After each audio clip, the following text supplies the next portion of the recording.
Carlton supporters would have enjoyed, and they would have been a little nervous going into the game. Everyone was talking about West Coast. Couldn't understand it myself. What do you mean you couldn't understand it? I couldn't understand it. Hang on.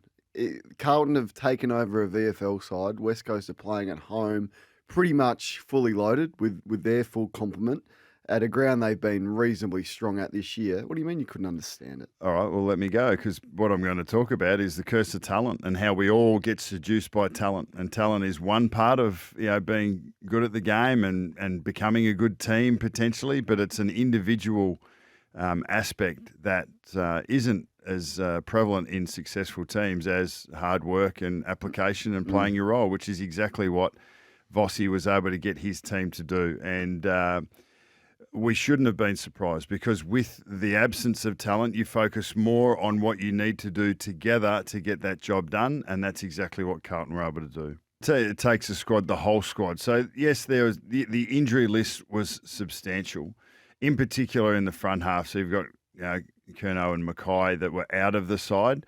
Out of the midfield, you've got Cher and De Koning of real note, and Sard off the back. Yes, Doherty's out, but he's been out for a while. Yes, Martin was out, but he's been injury afflicted for quite a while. I just think that we get seduced so much by talent. Now, and Curnow's talent is undeniable. Mackay's talent is undeniable. De Koning through the ruck, and yes, it does have an impact when you miss key elements of your team. But Brodie Kemp goes forward. The role that he played on McGovern to some extent, but the role that he had to play for the team, the dedication to that role by a player who hasn't played it before, and his commitment to doing what he was asked by the coaches for what was needed against that opponent in that moment for this game to get the result was absolutely 100% laser focused. You can't tell me that a Curnow or a Mackay are thinking more about winning the football and going and taking marks rather than defending, for instance, a Jeremy McGovern and preventing him from being an intercept player. Everything. You need everything in balance. You need your gamers that go and chase what they're capable and fill their boots. And if you're, and Paddy Cripps did that. Jacob Wiedering did that. So there was talented players who are probably as good as anyone in the caper at executing what they're great at. They still needed that, Carlton, but they were able to bring in a group of young players, role players who got the job done. So you can do that for 1 week, Buck. You can do that for 1 week, and no one's coming back. Like, you look at the injury list, it's not accurate with what they're suggesting with the 1 week hammies that they've put on the injury list. They're not getting anyone back this week. So can you do it to get yourself and to galvanise a group to go against a really poor side in West Coast? And full credit to them for doing that. But can you do it for more than 1 week in a row? That's going to be the challenge. That is the challenge, because in the end, the other thing is it's harder to scout a team that is especially in the front half, that is missing. But there was always going to be a ground ball game. So Kemp was nominally your key forward, who's the only bloke, and he took a few nice marks as well. But then you've still got Williams in that forward line. You still had Elijah Hollins, who's been doing a lot of damage. So you don't have Fogarty, who's been the choice of the small forwards, but you've still got Motlop, Owies and Durden. And Durden's played a lot of footy over the last couple of years. The young guys that come in, Binns and Lord and Moore, is it Moore? Yep. How do you say that? Yeah. So they've still got the young guys that have come through that, might not be AFL ready, but the greater groundswell of players. I mean, obviously Walsh and Cripps are guns. Hewitt's played a lot of footy. Pitnet's played a lot of footy.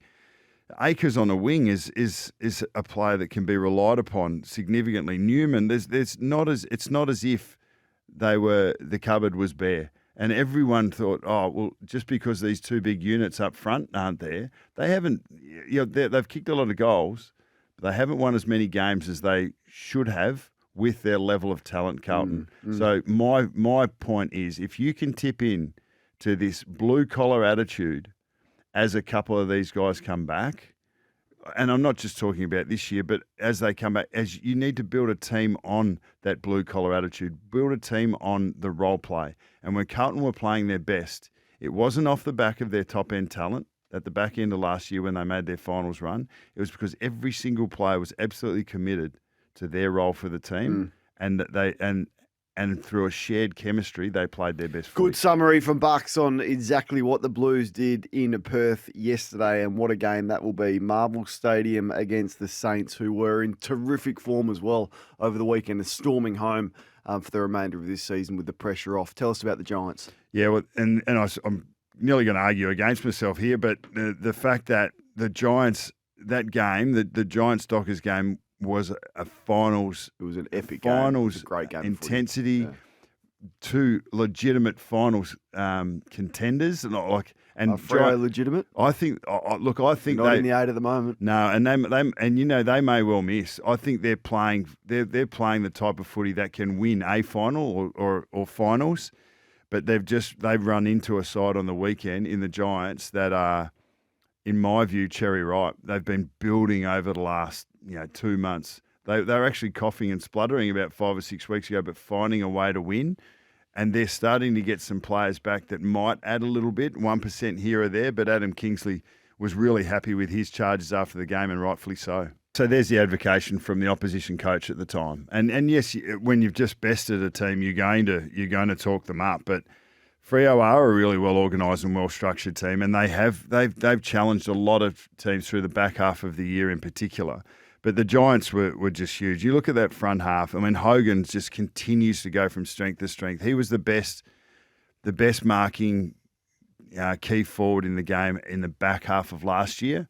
As good as the other guys were, he seeing them like watermelons, just clunking them. He's the cleanest mark at the moment, and he took plenty. Yeah, he took plenty on the weekend. Cadman's just keeps standing up. Jones, Daniels, Toby Green. I mean, that's just the forward line. Tom Green through the middle. Are you suggesting they're your premiership favourites right now? That's what I'm picking up here. About 3 weeks ago, I thought the best of the Lions. Asked the question: the best of the Lions is the best of the likely candidates, and I still stand by that. And we'll get to the Lions in a moment. But when you consider what the Giants were able to do late last year and the run they came with, and the fierce desperation that they showed in defence. And I'm just starting to see elements of that creep back in. When Sam Taylor does what he does and throws himself around, then Buckley jumps up and then Iden jumps up. Ash is not quite where he was last year, but he can get there. Whitfield's a hardened professional who uses the ball extremely well also.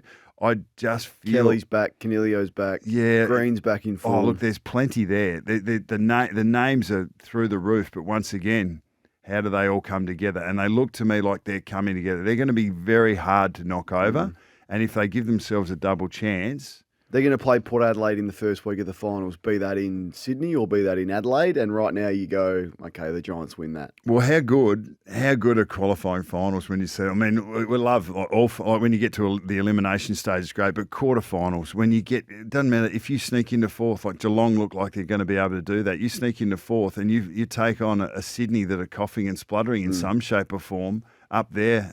Look, you win that game, you go into a prelim.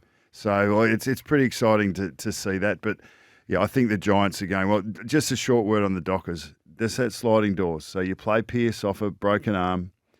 Just the 3 weeks, he breaks his arm again. I reckon he would have been pretty handy on a Jesse Hogan. So in a 9-point loss, you got a guy that kicked 6 goals, 4. It would have made a significant difference. So you go back and think, right, were we too much in a rush to put him back in against a Melbourne side that didn't really have a key forward, and we won that by 50 points. And then you think, okay, well, Josh Tracy, who was flying, and he goes and gets injured against Melbourne. I don't reckon they've been too transparent with that. It's probably a bit of a PCL in some shape or form.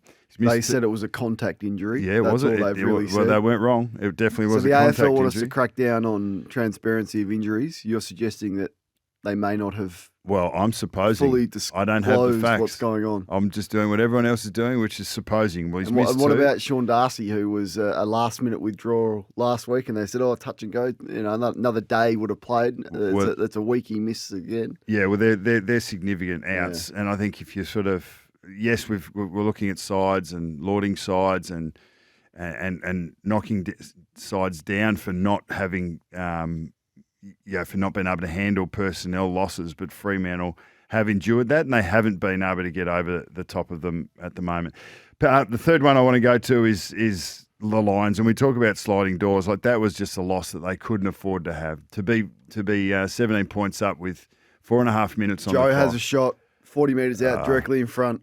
Well, even before that, you look at Cam Rayner in the third quarter from 25 metres straight out in front. Zach Bailey from 30 metres straight out in front. He wish he'd have missed that one 3 years ago. So that has ramifications, like being able to finish. But Chris Fagan, as always, is going to take a positive, optimistic view on it, and he could see the opportunity in it. I just love his positive attitude, and in the end, they're going to need that. As he said, they've chased it, and their form has been great. They've had a couple of close losses now that have hurt them, and the only thing they've lost is their double chance. They'll get home. It's a pretty big thing. Yeah, it is. And the home final, top two home final. Not leave the Gabba until grand final day. That's what they've lost. Yeah, we'll back an ounce on whether that's actually going to be impactful or not. Well, hang on, we'll find out. Bucks, you can't suggest that. They're going to get the home final in the first week. 2 home finals at the Gabba and then coming and playing in the grand final of the MCG isn't something to lose. Well, they weren't trying to lose it, but they lost it. But the facts are, how many teams win it from outside the top four? Not many. Just the one. Just the 2016. It's a fair big. Oh yeah, huge loss. No, it is. It is, and they could become another statistic, and that's probably more than likely. But the fact is, when you're top four, you still got to win 3 games against some really good opposition to be able to get there, and that would have been up for grabs as well. One thing I would say, like talking about sliding doors, so Jared Berry gets injured late in the first quarter, and I'm not sure exactly what hamstring tightness it was. Hammy tightness, but that had a significant impact because Nick Dacos really got going in the second quarter. Now Berry wasn't a hard tag, but there's no doubt that he was spending some time with him, and they had the Izak Rankine treatment on Nick Dacos around bumping him and making it a little bit difficult. But it's really difficult at round 23 when you're right on the cusp of finals. You've just lost the top 4 to look and see, okay, well, let's project forward. But you look at Brisbane's side, there's actually a smattering of young talent and youth. Eventually, you've got to take the step from where you are to where you want to be and make sure and take that next couple of steps as they did last year. Despite missing out in the decider. But Rayner's 25 next year. Morris will be 20. I really like him. Lohman's 22. Bailey's 25. Will Ashcroft 21. Fletcher 20. McCluggage's only 26. Starcevic 25. Shadow Brain, who I think can be a player, 21. Wilmot 21. Coleman, when he comes back, 24.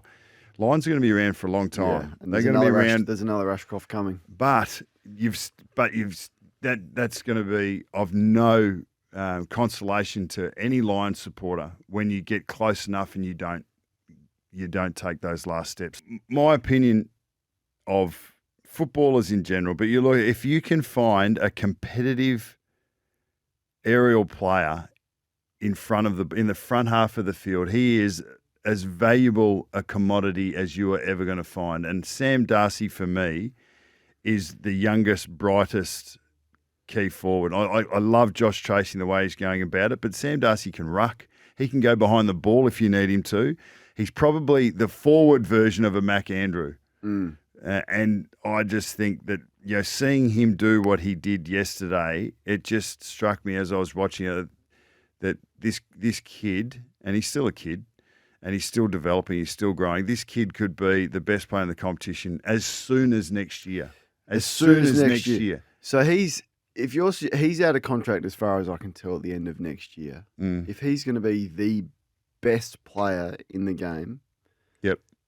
What are the Dogs going to have to pay him? And I know that there's the name and the loyalty, but in the end, it is still a business, and the offers that will come for him are going to be upwards of $1.5 million, aren't they? If you were building a team from scratch, he's the number one player you take. I reckon.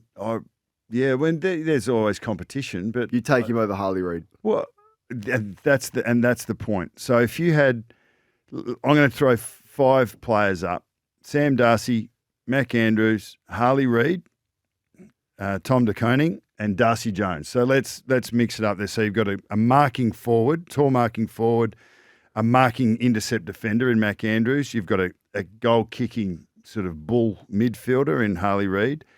You got Tom DeConey, who's probably the most combative ruckman and aerial force as a young player, and you got Darcy Jones, who to me is so your if Tassie rang you, forward. if Tassie rang you, this is what we're discussing the outbreak. Tassie rang you, said, Bucks, you're the coach of Tassie or a new team. You have the pick of 5 players from any club that you can start your team with. They're the 5. Well, the 5 that I've just thrown up, but I've chosen them in so much as positional different roles. But out of those, I would go Sam Darcy 1. I would go Mac Andrews 2nd. I reckon I'd put Reid. I would put Reid 3rd, and then sort of you'd fight it out, but for the ruck and the high forward. I think high forward's an increasingly important role, but if you can find a marking player in front of the ball, that is a considerable piece of a puzzle to put in place, and he needs to be a competitor. And Sam Darcy seems to me like he's a nice kid. No, he's angry. He's angry when the ball's there. But he's got the right fire and competitiveness. I think he's got really good balance. And you talk about what the Dogs are going to do. Obviously, knowing his mum and dad, he's been brought up the right way. He's a really good person. He's got really humble. The way that they go about it, he's really well balanced. So that will be a part of. That's also the character piece is going to play into long-term arrangements and long-term deals as well. What a bonus for the Dogs to get Ugle-Hagan and him. Like, unbelievable. If they cannot win a premiership with those two again, something's gone really wrong at the Dogs if that doesn't happen. Tell us about Melbourne. Yeah, well, the point I want to make is a little bit around trades, and there's talk around Christian Petrarca, and like there's got to be this. I know that Tom's got something for us at 8:30 around the Petrarca developments, and where there's smoke, there's fire. It sounds like that he would move if he could. He's still got 4 or 5 years on his deal, and it just begs the question to me about what are they worth, and how is the control that a player has in terms of movement too great, and the clubs not have enough. I know you wrote about this on Thursday. The Melbourne CEO, Gary Pert, was asked about this talk around Christian Petrarca and any trade possibilities. We shouldn't be surprised that players want to maximise their opportunities in the game whilst they're in it. So Christian Petrarca's accepted, and so let's put Dan Houston or even Dan Riolo. Like there's 3 to name. Shea Bolton. A couple. Shea Bolton, who accept long-term deals on great money for their own job security, which, it's pretty hard to say no to, because at the time when you sign a contract, when you go and put it on the dotted line, there's no doubt about your commitment to that group of players, to that club, to that organisation and the direction that they're going. That could change in 2 or 3 years. You've spoken about long-term contracts. So if you sign a 6 or a 7 or an 8, or a Clayton Oliver, you're a 9 or a 10, you get 2 or 3 years down and things could shift, things could change. You can change your mind. But apparently the club can't. That it makes no sense to me. None. So I reckon once you've signed for a certain length and over a certain amount, whatever that is, I think the AFL need to mandate it that the clubs have more control on player trades. So not just Christian Petrarca saying, I might want to explore going somewhere else, even though I've got 5 years to run. A club should be able to go, well, you've got 4 or 5 years to run, but things have changed and we're now going to send you there. I just think that there needs to be some more balance that's introduced. 100%. It is farcical that the amount of players, Tom Barras, for example, goes, I got 3 years left. I was happy to sign this contract a year or so ago, but now I want out and I want to go and join the sexy Hawks because it's not going to be great at West Coast for the next 3 or 4 years. I'm out. But West Coast then can't go. They've got to play, I don't know, whoever it is, under contract, Flying Ryan, and there's another club that wants to pick up the contract, but we can't trade him because he's under contract. And Luke Beveridge hit on a great point on Friday about the power that player agents have. Now, a player agent may say, you've got a player at your club under our stable as a management group, under contract. He wants out. If you do not trade him out, then you won't be in the running for our other clients that are looking to move and come to your club. That this is the power that the agents have, and they have too much power. Clubs have none. Players and their agents have all of it, and we're in a mess that is, which is affecting clubs and the equalisation of the competition.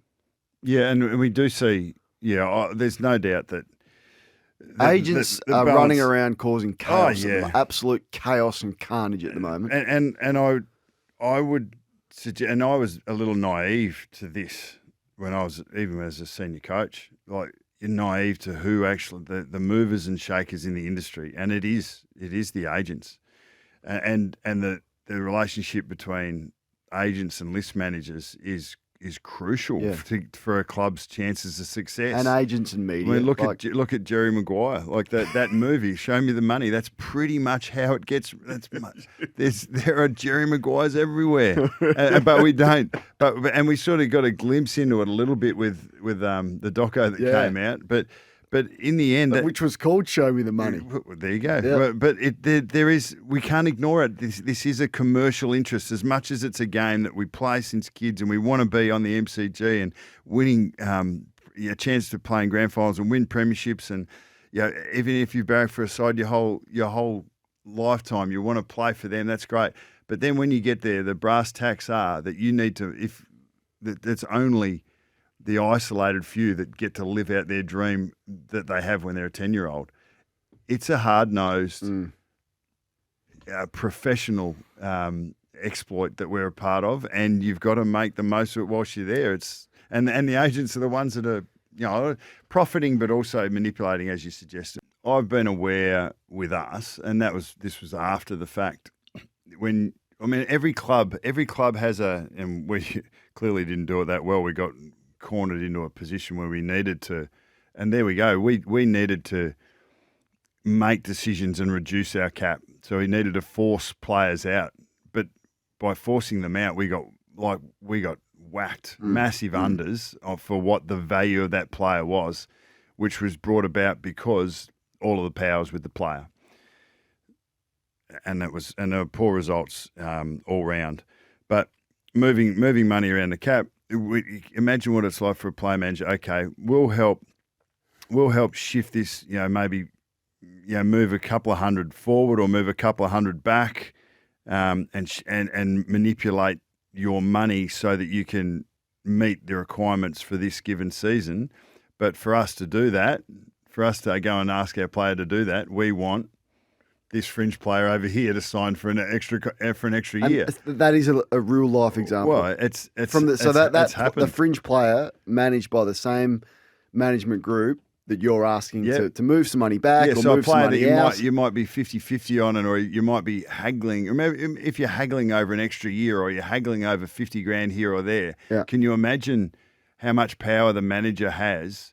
He goes, well, like you're asking, you scratch my back, I'll scratch yours type thing. So what Bevo was just talking about, that happens. And it doesn't happen once a year. It doesn't happen with one or two clubs. It happens for 18 clubs every year, all the time. So, but this is under the rock, and it's the AFL is sort of somewhat aware of it, and that's why the accreditation of agents was so important. I think that would only be 10 or 15 years old, the accreditation of agents, and the way that they conduct themselves, and that cohort of the economy, of the sport, of the industry is crucial and important. And players need them. Absolutely, players need them to get their best deal and to make the most of their professional pursuits. But they are, and a good relationship for the clubs is important to have with those managers as well. Throwback to a 2008 showdown, I reckon it was, with that brutality with Byron Pickett and Rhett Biglands and others. Clearly not acceptable in today's game. So Dan Houston has been sent directly to the tribunal. Careless conduct, severe impact, high contact. Yeah, the high contact, we've had a few texts about that. High contact is because of the action, because there was head contact, whether it was on the ground. It's not necessarily shoulder to chin or shoulder to head. That's the high contact. The bar is reached by the contact on the ground because it was part of the action or part of the clash. So just your gut for right or wrong. Take out the matrix, and if you were just asked to decide How many weeks does that action deserve? What comes to mind? Yeah, 4 or 5. Yeah, same. And that this time of year, it is so unlike Dan Hughes. He's a tough physical player. I think he plays the game in great spirit. It's just that's a split-second decision that he's made to bump instead of tackle, to go and close that distance in the last 2 or 3 steps, then wait half a second until Rankine gets it and then cut him in half with a tackle. It's one that he would definitely want to have back.